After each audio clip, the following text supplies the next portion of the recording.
a biblical perspective on life, culture and current events. This is 2020 on Vision.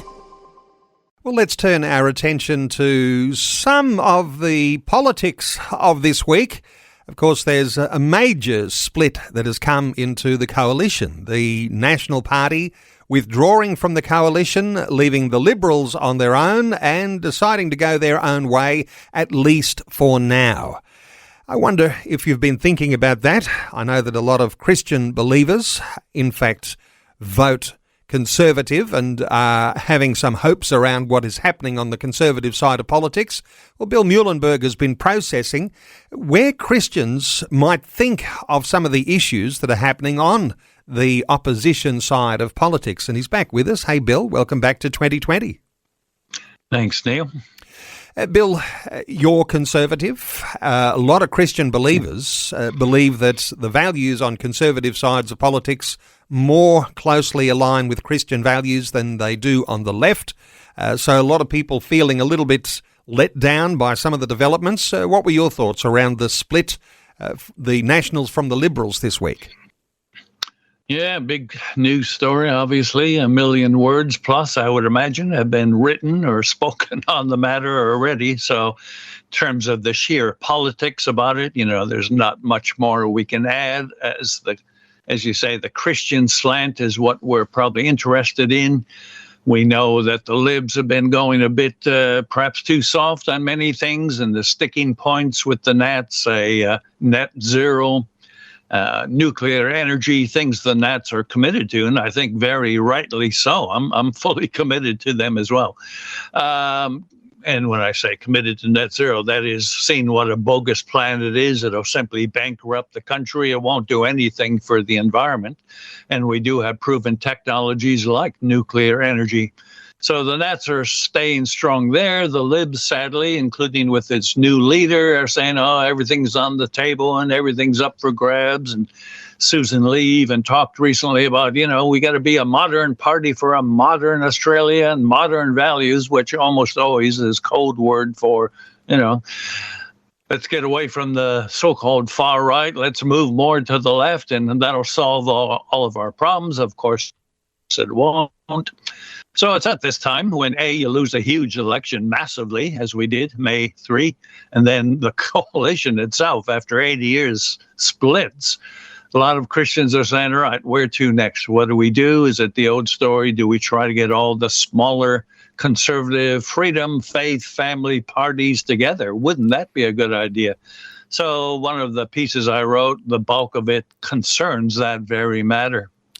Bill, if I'm being honest, dating back to before Scott Morrison lost the government on his side to Anthony Albanese, I can just, lean into the thought that so many Christian commentators had given up on the Liberal Party, having moved so far left, and said, well, they need to go through the motions and even see the collapse of the Liberal Party without a Christian vote, because it's like the eyes came off the Conservative side. And I wonder whether we're seeing some of that play out. Any thoughts from you? Yeah, well, there were actually studies done, years ago about this very matter. How much does a Christian vote or a lack of Christian vote cost a party to get in? And so actually studies were done on that. And even Labor at one point was saying, we've been alienating Christians for so long, that doesn't do us much good because there are Christian voters out there. So that's part of the deal. But the next question then is if the so-called conservative parties kind of take these Christians for granted, pay them lip service. I've spoken at many liberal national meetings, and heard a lot of good things. And I was giving my concerns as a Christian. They say, yeah, we'll run with that. But too often, when in office, the conservative parties keep letting us down. They keep not doing the very things they promised us they would do when they were happy to have us speak at their meetings and get people to vote for them. So there's been cynicism, a bit of despair for many Christians. And so in one respect, as I said in my piece, it might be a good thing that this split happened. I don't imagine it'll stay that way forever. I assume they'll probably try to get back together again at some point. It's probably political suicide not to. But until certainly the Libs wake up to the fact that being Labor light is not going to win you an election. Why would anybody vote for you? We already have three left-wing TOs. We don't need a fourth one. What the Libs need to do is get back to their core principles, their core beliefs and values, and stand with conviction and actually utter those things, much of which we didn't get anything under, sadly, a party. That might help get this silent majority of Christians who are so disillusioned back with the Libs. Right now, it's a 3-3 split, right? Libs got a third of the vote, Labor got a third, and the rest was scattered all over the place, but flows, of course, that ensure Labor did indeed get back in. So I think the Libs need to do a lot of hard thinking, and we need, as Christians, to look again, I suppose. Is there a place for some kind of combined super party of all the smaller conservative groups? No doubt the Liberals and the Nationals will be into building party memberships and drawing support in behind them in a time like this when they are separated. And there was issues that were being discussed around policy, which was the thing that supposedly led to this split. Yes, as you say, there's likely to be a reuniting of the two in coalition sometime soon. But I wonder whether you've got any thoughts here around other minor parties who are out on the edge, whether they would become in some ways coalition partners as well, strengthening the base on the right side of politics. What are your thoughts here?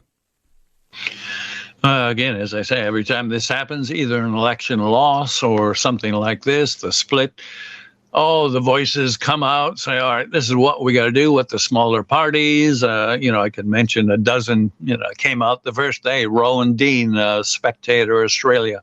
He basically said, look, we should get all the Nats, disaffected Libs, Libertarians, One Nation, and others, and form a true conservative party. And there have been, probably a dozen variations of that theme. So a lot of what I said in my piece is looking at some of the pros and cons of those kind of proposals. Will they actually work?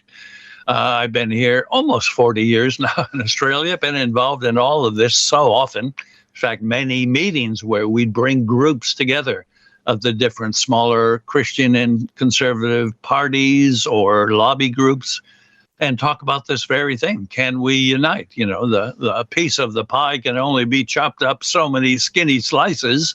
Wouldn't it be better if we all came together? So I've sat in a lot of these meetings, a lot of talk, but at the end of the day, not much usually comes of it. And, we're still basically back to a two-party system, whether we like it or not.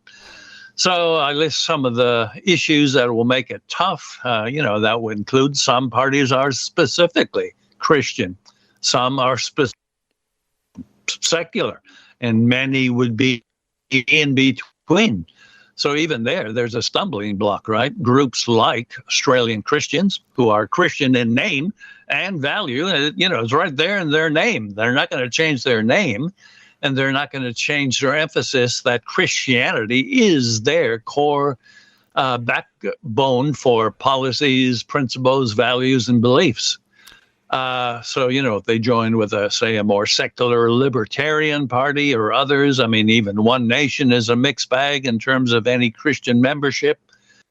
Groups like Lyle Shelton, right? He's a committed Christian, although, again, Family First is running with the more, generic title to allow, and they do have even Muslims and others in the party with Family First. So that probably will not be to the liking of Australian Christians. So you can see all the possible points of tension. Then, of course, there's simply the issue of strong leaders, sometimes ego, wanting to be the top dog, wanting to call the shots.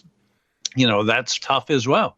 When Fred Nile was so active and doing a great job with Christian Democratic Party, would he have wanted to, kind of either play second fiddle or just be one of many determining the direction of a big party like this? Would One Nation, Pauline Hanson, want to do something like this, right? So there's a lot of, it seems practical issues that always get in the way of bringing all of the parties together. If it can happen, good. But, well, as I say, I've been doing it for 35, almost 40 years, working with others in this regard, and we don't seem to be getting too far. So at the very least, Christians really got to keep praying and thinking, all right, what are we going to do? Do we stick with the tired old two-party tradition? Do we try to keep getting into the Libs and the Nats, which has been going on for ages? Do we look at a coalition of smaller parties? It's all up for grabs right now to at least think and pray about. But you can't be a bit discouraged when you see that Labor's on a roll. They got the Greens and Teals all one big happy party, and every time they see the coalition splitting up more or Conservatives fighting more, they're sitting back and enjoying it. So it's a tough time for Australian politics. We might be heartened to know the research shows, Bill, that the church is actually growing in Australia. So, recent research that points to what we'd call a quiet revival, saying that 15% that were attending to church at least once a month has grown to 20%. The numbers are significant. That is a significant voting bloc. Yep. But I wonder whether you've got any thoughts here, because sometimes we talk about conservative parties on one side of politics, but that classical conservatism, that sort of Menzian way of thinking about Christianity as at the heart of politics, that doesn't seem to be being addressed by anyone. That would be one of those planks that would have to be in there to attract a Christian vote, wouldn't it? Well, you'd think so. And again, one of my pieces I ended with this thing, at the end of the day, politics won't save, right? It's Jesus. So if a split or a loss like this gets Christians back on their knees, praying more, seeking God more, seeking for repentance and revival, that's probably a real hope. But politics is important. So if we get more Christians in the country, you would like to think that'll help get more good conservative players and parties on the scene. Of course, even there's room to move. I've known of Christians who are members of the Greens, right? They thought they were doing God's will, and maybe they were, but look, 30, 40 years ago, Bob Brown and so on, caring for trees and the environment, that's a good thing. Christians should be concerned, but anybody who has any clue whatsoever as to where today's Greens are at, right? It's all about radical woke DEI and radical agendas, pro-Palestine. Let's legalize every drug, sexuality of all kinds, the homosexual transit. It's just one radical agenda item after another, and almost nothing about, actually saving the environment. So the fact that some Christians would have just on May 3rd voted again for the Greens or Labor or the Teals, that shows that Christians are divided. Probably you and I, and maybe most of your listeners, think they may be mistaken in voting that way. But as long as Christians themselves are kind of all over the place, even if we ended up with 50% of the population, again, Christian, unless we can kind of educate those in the churches to say, look, there's certain values that are more compatible with biblical values, and certain parties and policies that might line up better than others. But too many Christians, sadly, probably, don't even know basic biblical worldview stuff, some core principles. So it gets to be a big ask, a big issue, to get the Christian churches, at least, thinking clearly and biblically about their political responsibilities. And policy is the big issue, and how those policies might align with attracting a Christian vote, and saying a mature Christian vote there. As you say, Christians can vote for anyone. But in the meantime, Albo's met with the Pope this week, and there's a certain sense in which the Labor Party has always said they need to realign with the Christian church. And there's certainly a good excuse there for Albo to be able to claim he's refound a new spiritual dimension to his life, even though policy, again, is going to be the issue as to where those policies fit with Christian sentiment. Hey, Bill, I'll point listeners to one of the latest articles you've been writing here, Splitsville, Whither, the Libs and Nats. You'll be able to find that at billmuehlenberg.com. You can simply Google Culture Watch, one word. Bill, thanks so much for another great insight again today on 2020. Thanks again, Neil. Thanks for taking time to listen to this audio on demand from Vision Christian Media.